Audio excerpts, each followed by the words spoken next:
What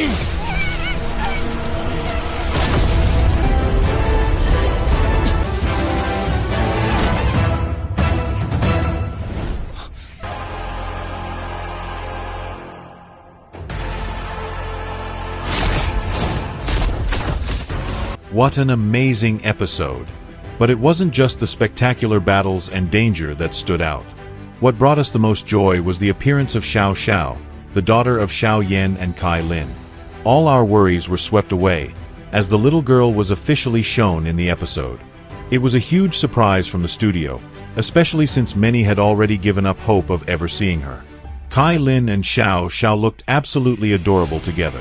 Queen Medusa did her best to protect the Yan Alliance and her daughter, entering into battle against sect leader Shi Tian.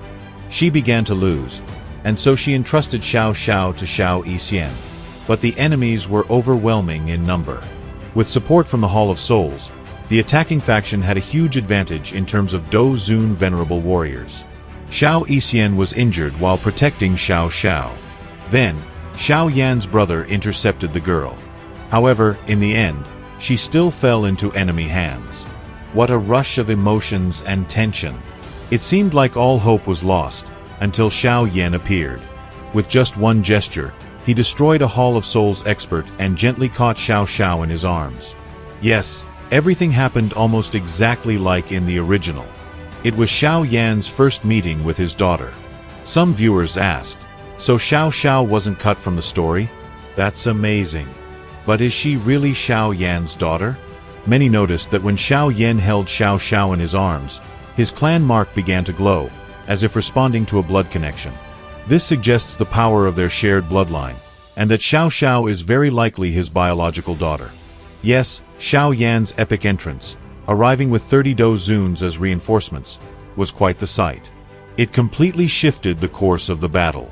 Now at the 8-star Do Zun level, Xiao Yan shocked everyone present, including Cai Lin, his brothers, and the Ice Emperor Hai Wutong. He was about to face the 9th Tianzuan of the Hall of Souls. After that, he would battle the 4th Tianzuan, who was at the peak of the Do Zun level. Xiao Yan amazed everyone with his incredible strength. He killed the 9th Tianzuan and forced the 4th to flee in panic. Then, with just a single sentence, he resolved the issue with the Spirit Lion faction. After defeating the 4th Tianzuan, Xiao Yan noticed that the experts of the Hall of Souls and the Spirit Lion faction were still fighting. Flames shot out from his fingertips, ruthlessly striking down the remaining hostile experts. Even an ordinary venerable warrior was retreating from Xiao Yan's simple attacks. The heavenly flame terrified them, but they couldn't get rid of it. The Hall of Souls experts quickly realized the situation was hopeless. No longer daring to stay, they turned into black mist and fled at full speed. Some experts from other factions, pressured by the Hall of Souls, began to panic. They turned to Xiao Yan and pleaded, "Alliance leader, please have mercy. We were all forced to fight." Xiao Yan looked indifferently at the kneeling experts, but he didn't kill them all. However, they would have to give something up in exchange for their lives, namely, the experts of the Spirit Lion faction. At that moment, a chaotic battle broke out. But this time, the Yan Alliance simply watched the spectacle. The Lion faction's numbers quickly dwindled. Xiao Yan understood. This faction was finished. Thus, the crisis of the Jiama Empire was fully resolved. Next, Xiao Yan would take action to reform the Yan Alliance, specifically, to clean up the Alchemy division. Over the years, many tumors had formed in the Alchemy department. This time, Xiao Yan would remove them himself and personally create an 8th rank pill in front of everyone. When Xiao Yan met Gu He, there was some tension between them. After all, Xiao Yan had once publicly disrupted Gu He's wedding with Yun Yun. Later, Gu He lost to him in alchemy. He had trained hard for many years and had now reached the level of a senior 7th-tier alchemist, considered top tier in the northwest region of the continent. Although he had joined the Yan Alliance, he still held a grudge over the past. Now, seeing Xiao Yan again, he wanted to prove himself. However, Xiao Yan planned to reorganize the Hall of Alchemy. Some senior alchemists had grown extremely arrogant. They were secretly reselling pills, and even Medusa couldn't stop them. They believed Xiao Yan was too young and doubted he could reach the 8th rank alchemist level. Xiao Yan stood at the center of the altar, where a blazing alchemical cauldron radiated intense heat. He began the complex process of creating an 8th-rank healing pill. Nearly 100 of the rarest ingredients were laid out before him. With powerful spiritual force, he controlled them all at once. Hundreds of alchemists watched in awe, unable to look away. Xiao Yan was using ingredients they had only heard of in stories. One by one, the materials were refined by flames into pure essences. The pill of first origin he was crafting could summon 5-colored lightning, a legendary phenomenon. On the 8th day, silver lightning began to crackle, and the clouds turned 5 different colors. This meant the pill had truly reached the highest level. Even the calmest experts couldn't hide their concern. The energy in those thunderclouds could destroy half a fortress. Xiao Yan, sitting in meditation, opened his eyes and raised his head. When the lightning struck, he snapped his fingers, summoning the heavenly evil puppet from his ring. It absorbed the first wave of lightning, shocking everyone present. Then the sky went wild. Dozens of 5-colored lightning bolts crashed down on the puppet, but none could penetrate its defense. Only after 10 minutes did the lightning storm subside and the clouds vanish. The alchemists were stunned. Very few venerable warriors could survive such a storm. Xiao Yan snapped his fingers again. The cauldron's lid flew off, and a burst of rainbow light shot out.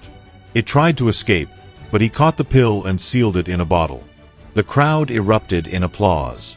Even the elders looked at him in admiration. None of them had ever summoned such lightning before. But creating the pill was only one reason he had come to the Hall of Elixirs. Xiao Yan announced that over the years, some members had grown arrogant and ignored the Alliance's rules. He took out a scroll with the names of the guilty and handed it to Cai Lin, telling her to read them aloud. Cai Lin began naming the traitors. Elders Lu Chong and Wu Zhen, who sold Alliance resources and fled the battlefield. Their faces went pale as they heard the charges. Xiao Yan stated that the Yan Alliance had rules, and all violators would be punished. Lu Chong and Wu Zhen tried to defend themselves, reminding everyone of their past contributions. But Xiao Yan remained firm. Betrayal must be punished. So they declared they were leaving the hall and urged others to follow them. Some, afraid of what might happen next, joined them. As they tried to leave, Xiao Yan asked Cai Lin what punishment traitors deserved. Without hesitation, she answered, "Death, with no mercy." The fleeing alchemists froze. There was no turning back. When the two elders tried to escape the Yan Alliance and avoid punishment, Xiao Yan didn't waver. Both were 7th-rank alchemists and never expected such firm action. Their status had always earned them respect, but now they faced inevitable punishment. When Xiao Yan gave the order, Cai Lin immediately ordered their capture. They tried to flee, but Xiao Yan used spatial power to slam them into the ground. They were dragged deep into the Hall of Elixirs. Soon, pitiful screams echoed in the distance. Then Xiao Yan turned to Gu He and said, "As head of the Hall of Elixirs, you are responsible for letting things get to this point. From now on, you're demoted to deputy. Grandmaster Fa Ma will take your place as hall leader." And that's how Xiao Yan dealt with everything. Thank you so much for watching. Let us know what you think in the comments. Subscribe to the channel, hit the like button, and see you next time.